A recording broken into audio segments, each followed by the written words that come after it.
യെ സംബന്ധിച്ച് RSPയുടെ മോസ്കോയോ വത്തിക്കാനോ ഒക്കെയാണ്. അപ്പോൾ ചവറ പക്ഷേ നഷ്ടപ്പെട്ടു കഴിഞ്ഞ ഒരു പതിറ്റാണ്ടായിട്ട്. ഇത്തവണ ചവറ തിരിച്ചു പിടിക്കുമോ?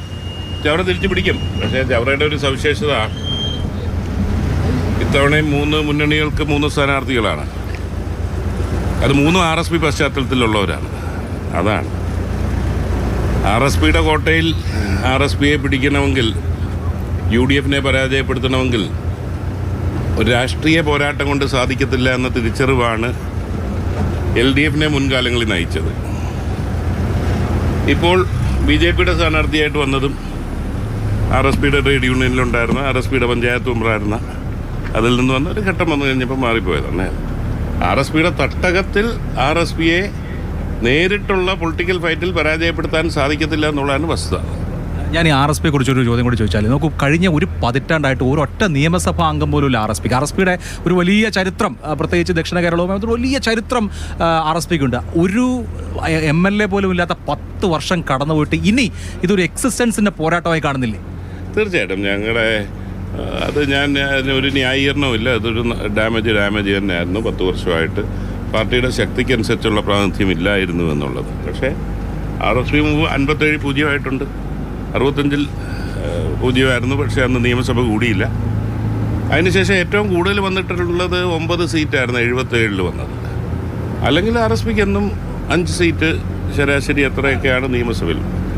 പിന്നെ 91 2 സീറ്റേ ഉണ്ടായിരുന്നു. ഇതൊന്നും ജസ്റ്റിഫിക്കേഷൻ അല്ല. എങ്കിൽ പോലും ഒരു വലിയ പ്രതികൂലമായ രാഷ്ട്രീയ കാലാവസ്ഥയിൽ RSPക്ക് വീഴ്ച പറ്റി. ഞങ്ങളുടെ ശക്തിക്കനുസരിച്ചുള്ള വിജയം കൈവരിക്കാൻ ഞങ്ങൾക്ക് സാധിച്ചില്ല എന്ന് ഞങ്ങൾ തിരിച്ചറിഞ്ഞുകൊണ്ടാണ് ഇത്തവണ പരിഹാര നടപടികളുമായി പോയത്. ഇത്തവണ UDF വലിയ പ്രതീക്ഷകളോടെയൊക്കെയാണ്, ഒരു തദ്ദേശ തെരഞ്ഞെടുപ്പിൽ നിന്ന് കിട്ടിയ ഒരു ഭയങ്കര എനർജിയോടെയൊക്കെയാണ് തെരഞ്ഞെടുപ്പിലേക്ക് വന്നത്. ഇപ്പോൾ ഈ പ്രചാരണത്തിലേക്ക് ഇറങ്ങുമ്പോൾ ആളുകളുടെ ഒരു റിയാക്ഷൻ എന്താണ് പൊതുവെ? അല്ല, ഭരണവിരുദ്ധ വികാരം വളരെയധികം. നിങ്ങളുടെ അടക്കം സർവേയിൽ ഭരണവിരുദ്ധ വികാരം ഇല്ല എന്ന് കണ്ടപ്പോൾ ഞാൻ അത്ഭുതപ്പെട്ടു പോയി. ഇല്ല എന്നില്ല കേട്ടോ, 44%. കാര്യമായിട്ടില്ലെന്നുള്ളതായിരുന്നു ഇനീഷ്യൽ ഓപ്പണിംഗ് സ്റ്റേറ്റ്മെൻറ്റ് തന്നെ. പക്ഷേ അതല്ല, അതിശക്തമായ, ഞാൻ ഇന്നേ വരെ കണ്ടിട്ടില്ലാത്ത നിലയിലേക്കുള്ള ഭരണവിരുദ്ധ വികാരം നിൽക്കുന്നുണ്ട്. സാധാരണ നിഷ്പക്ഷ സമൂഹമാണ് അങ്ങോട്ടും ഇങ്ങോട്ടും ഷിഫ്റ്റ് ചെയ്യുന്നെങ്കിൽ ഇത്തവണ വോട്ടെടുപ്പ് കഴിയുമ്പോൾ നിങ്ങൾക്ക് ബോധ്യപ്പെടും CPMൻ്റെ ബേസിൽ നിന്നാണ് ഒരു ഷിഫ്റ്റ് ഇത്തവണ ഉണ്ടാകാൻ പോകുന്നത്. പാർലമെൻറ്റ് തെരഞ്ഞെടുപ്പിൽ അത് BJPക്ക് അനുകൂലമായി പരമ്പരാഗതമായി വോട്ട് ചെയ്ത വിഭാഗങ്ങൾ മാറി ചിന്തിച്ചു. CPMൻ്റെ അനുഭാവികൾ. ഞാൻ പറയുന്നത് CPM കേഡറിൻ്റെ ഷിഫ്റ്റ് ഈ തെരഞ്ഞെടുപ്പ് കഴിയുമ്പോൾ കാണാം. അത് UDFന് അനുകൂലമാണ്. ഇപ്പോൾ ഈ RSPയുടെ മറ്റ് സീറ്റുകളെ കുറിച്ച് പറഞ്ഞാൽ, കുന്നത്തൂരാണെങ്കിലും അതുപോലെ തന്നെ ഇരവിപുരത്താണെങ്കിലും ഇത്തവണ വിജയപ്രതീക്ഷ ഉണ്ടാവും. ഈ തെരഞ്ഞെടുപ്പിൻ്റെ തുടക്കത്തിൽ വന്ന ഏറ്റവും വലിയ വിവാദം NK പ്രേമേന്ദ്രൻ്റെ മകൻ കാർത്തിക് തെരഞ്ഞെടുപ്പുമായി ബന്ധപ്പെട്ട് മത്സരിക്കുന്നത്, അത് ചർച്ചയായതൊക്കെയായിരുന്നു. RSPയിൽ ഏറെക്കുറെ പൊട്ടിത്തെറിക്ക് സമാനമായ സാഹചര്യമൊക്കെ ഉണ്ടായി.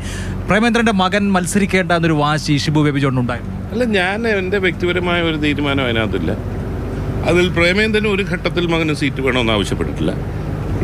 ചിലർ വ്യത്യസ്തമായ അഭിപ്രായം പറഞ്ഞു, അങ്ങനെ ഒരു പരിഗണിക്കണമെന്ന് പറഞ്ഞു. 2 അഭിപ്രായങ്ങൾ പാർട്ടിയിലുണ്ടായി എന്നുള്ളത് ശരിയാണ്. കാർത്തിക് പ്രേമേന്ദ്രൻ പാർട്ടി കുടുംബമാണ്, പാർട്ടിയുടെ ഭാഗമായി യോഗ്യനാണ്.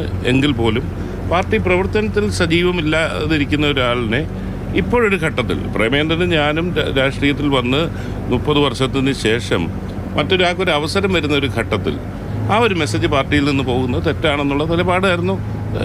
ഈ 2 ആശയഗതിയാണ്. അവസാനം ഞങ്ങൾ ഒരുമിച്ചിരുന്ന് പുതിയ സ്ഥാനാർത്ഥിയെ കണ്ടെത്തിയോടെ തീർന്നില്ലേ പ്രശ്നം? ഇപ്പോൾ പ്രശ്നമൊന്നുമില്ല. അല്ല, അന്ന് കാർത്തിക്കിനെ സ്ഥാനാർത്ഥിയാക്കുകയാണെങ്കിൽ ഞാനില്ല എന്ന ശാഠ്യത്തോടെയുള്ള നിലപാടെടുത്തോ? ഇപ്പം നിങ്ങൾ മാധ്യമങ്ങളെ ആർക്ക് വേണമെങ്കിലും തെറ്റിദ്ധരിപ്പിക്കാനോ ചോദിച്ചാൽ, അല്ല, ഞാൻ പറഞ്ഞത് ഇത് ഈ വിഷയത്തിൽ മാത്രമല്ല.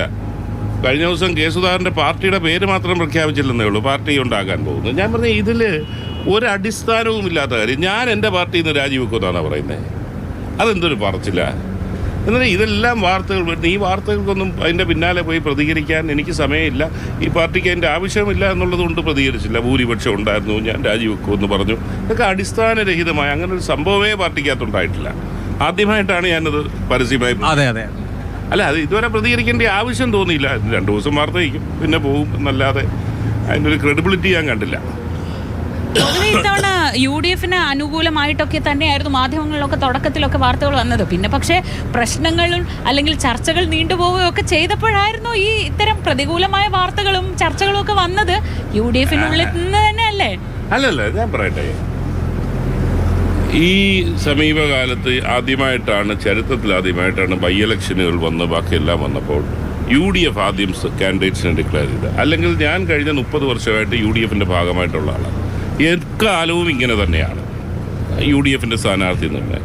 ഇത്തവണ അത് മാറി നേരത്തെ ചെയ്യണമെന്ന് തീരുമാനിച്ചിരുന്നതിലും ആരെങ്കിലും പ്രതീക്ഷിച്ചോ തെരഞ്ഞെടുപ്പ് ഇത്ര പെട്ടെന്ന് നടക്കുമെന്ന്? എങ്ങനെ വന്നാലും ഏപ്രിൽ അവസാനമാണ് തെരഞ്ഞെടുപ്പ് എന്നുള്ള കണക്കൂട്ടിലായിരുന്നു നമ്മളെല്ലാവരും നിന്നത്. അപ്രതീക്ഷിതമായി തെരഞ്ഞെടുപ്പ് വന്നു വീണു. അന്നേരം അവരുടെ ആ പ്രോസസ്സ് കംപ്ലീറ്റ് ചെയ്യാൻ അവിടെയും വ്യത്യസ്ത അഭിപ്രായങ്ങളുണ്ട്. RSP എന്നൊരു പാർട്ടിക്കകത്ത് ഇങ്ങനെ അഭിപ്രായ വ്യത്യാസത്തെ കുറിച്ച് നിങ്ങൾ പറയുമ്പോൾ കോൺഗ്രസ് എന്നുള്ള വലിയ ജനാധിപത്യ പാർട്ടിക്കകത്ത് സ്വാഭാവികമല്ലേ ഒന്നിൽ കൂടുതൽ ആസ്പിറൻസ് വരിക, ക്ലെയിമൻസ് വരിക. അതിനൊരു പ്രോസസ്സിൽ കൂടെ അവർക്ക് പരിഹരിക്കണ്ടേ?